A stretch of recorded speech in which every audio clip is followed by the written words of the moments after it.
1971 एक ऐसा साल जिसने दुनिया के फाइनेंशियल सिस्टम का पूरा गेम ही बदल दिया। एक डिसीजन, एक सिग्नेचर और दुनिया भर की करेंसीज का बैलेंस हमेशा के लिए चेंज हो गया। मैं बात कर रहा हूं रिचर्ड निक्सन के डिसीजन की, जब उन्होंने अमेरिका को गोल्ड स्टैंडर्ड से हटा दिया। पर सवाल यह है कि आखिर क्यों? एक सुपर पावर कंट्री जैसे यूएसए ने ऐसा कदम क्यों उठाया और इसका असर आज तक हम सब पर कैसे पड़ता है? आज के वीडियो में हम समझेंगे द स्टोरी ऑफ निक्सन चौक, जहां से मॉडर्न फाइनेंशियल सिस्टम का जन्म हुआ। तो चलो शुरू करते हैं। सबसे पहले समझते हैं कि गोल्ड स्टैंडर्ड होता क्या है। सिंपल शब्दों में, गोल्ड स्टैंडर्ड एक सिस्टम था जहां हर डॉलर एक फिक्स अमाउंट ऑफ गोल्ड से बैक्ड होता था। जैसे एक टाइम था जब एक ounce of gold 35 US dollars के बराबर था। मतलब अगर आपके पास 35 डॉलर थे तो आप वो देकर एक आउंस ऑफ गोल्ड ले सकते थे। इस सिस्टम का फायदा ये था कि करेंसीज की वैल्यू जो है वो स्टेबल रहती थी। गवर्नमेंट चाहे भी तो ज्यादा पैसे प्रिंट नहीं कर सकती थी, क्योंकि हर नोट के पीछे गोल्ड रिजर्व का होना जरूरी था। लेकिन जब वर्ल्ड वॉर 2 के बाद ग्लोबल इकोनॉमी रीबिल्ड हो रही थी, तब यूएसए ने दुनिया के गोल्ड रिजर्व्स का मेजर हिस्सा कंट्रोल कर लिया और तब बना ब्रेटन वुड्स सिस्टम। 1944 में वर्ल्ड वॉर 2 के दौरान 44 कंट्रीज एक साथ मिली ब्रेटन वुड्स कॉन्फ्रेंस में। उन्होंने डिसाइड किया कि डॉलर को गोल्ड से फिक्स किया जाएगा, 35 यूएस डॉलर्स पर आउंस, और बाकी कंट्रीज अपनी करेंसीज को डॉलर से फिक्स करेंगी। मतलब इनडायरेक्टली सब करेंसीज गोल्ड से जुड़ गई थ्रू द डॉलर। अमेरिका बना वर्ल्ड का बैंकर, डॉलर बना ग्लोबल रिजर्व करेंसी। सब कंट्रीज अपने गोल्ड को अमेरिका के पास रखती थी और बदले में इन्हें डॉलर मिलते थे। एक परफेक्ट सिस्टम लगता था। मगर प्रॉब्लम ये थी कि दुनिया बदल रही थी और अमेरिका भी।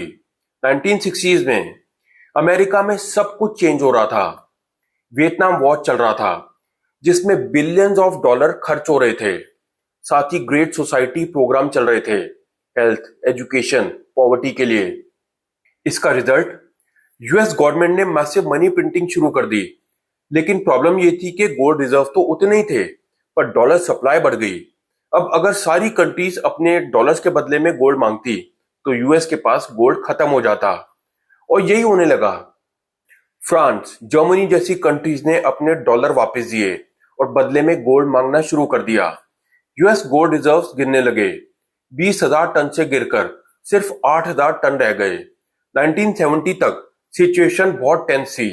डॉलर पर फेथ गिरता जा रहा था। कंट्रीज ने यूएस पर ट्रस्ट करना कम कर दिया था। और फिर आया 15 अगस्त 1971। प्रेसिडेंट रिचर्ड निक्सन ने टीवी पर एक सरप्राइज अनाउंसमेंट किया। उन्होंने कहा कि अब कोई भी कंट्री अपने डॉलर्स के बदले में गोल्ड नहीं ले सकती। ये था निक्सन शॉक। टेम्पररीली कहते हुए भी ये स्टेप कभी वापस नहीं लिया गया।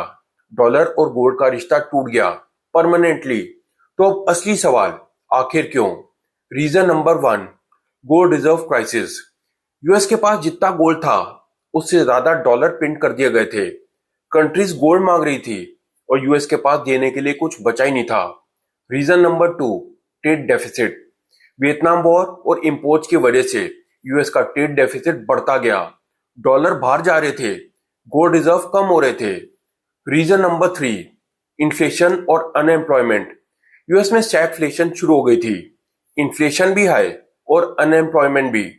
गवर्नमेंट चाहती थी कि वो फ्री हो जाए पैसा प्रिंट करने में विदाउट गोल्ड रिस्ट्रिक्शन।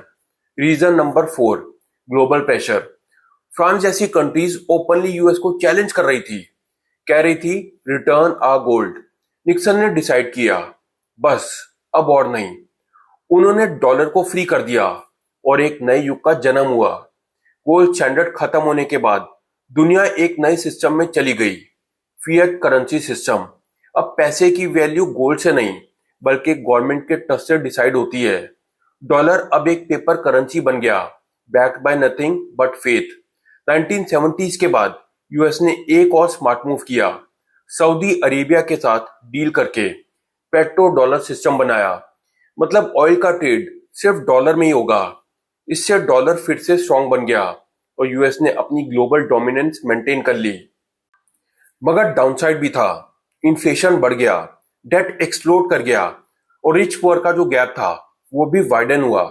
आज भी निक्सन के डिसीजन का असर हम महसूस करते हैं। हर बार जब गवर्नमेंट स्टिमुलस या मनी प्रिंटिंग करती है, वो गोल्ड स्टैंडर्ड के बिना ही मुमकिन है। क्रिप्टो लवर्स कहते हैं bitcoin is the new gold, और कुछ इकोनॉमिस्ट तो ये भी मानते हैं कि अगर गोल्ड स्टैंडर्ड होता तो आज का इन्फ्लेशन क्राइसिस नहीं होता। अब दुनिया डी डॉलराइजेशन की बात कर रही है। चाइना, रशिया जैसे देश नए सिस्टम क्रिएट कर रहे हैं। मगर सच्चाई तो यह है कि निक्सन के एक डिसीजन ने डॉलर को गिराया भी और बनाया भी किंग ऑफ करेंसीज।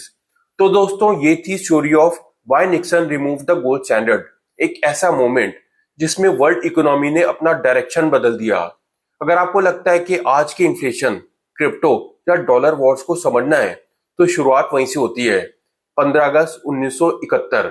अगर वीडियो पसंद आया हो तो लाइक करें, शेयर करें और कमेंट करके बताएं, क्या आज हमें गोल्ड स्टैंडर्ड फिर से वापस लाना चाहिए?